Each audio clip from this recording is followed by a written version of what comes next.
మధ్యమత్తులో ఏలూరు జిల్లా జంగారెడ్డిగూడెంలో నీట్ పరీక్షల అవకతవకలను నిరసిస్తూ విద్యార్థి యువజన సంఘాలు ఆందోళన చేపట్టారు.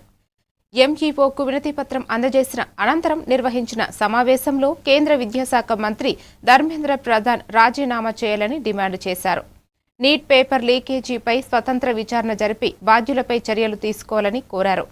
జూలై 24న నిర్వహించే విద్యా సంస్థల బంద్కు విద్యార్థులు, ఉపాధ్యాయులు, తల్లిదండ్రులు, ప్రజా సంఘాలు సంపూర్ణ మద్దతు తెలిపి విజయవంతం చేయాలని పిలుపునిచ్చారు.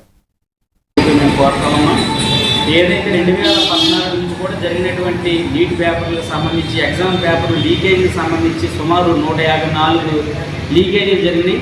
అప్పటి నుంచి కూడా ఇప్పటి వరకు 24 మంది విద్యార్థులు ఆత్మహత్య. విద్యాసంస్థల బంద్కి అన్ని విద్యార్థి సంఘాలు పిలుపుకోవడం జరిగింది. అందులో భాగంగా జంగారెడ్డిగూడెం పట్టణంలో జంగారెడ్డిగూడెం డివిజన్లో విద్యార్థి సంఘాల ఆధ్వర్యంలో బంద్ చేయడం జరుగుతూ ఉంది.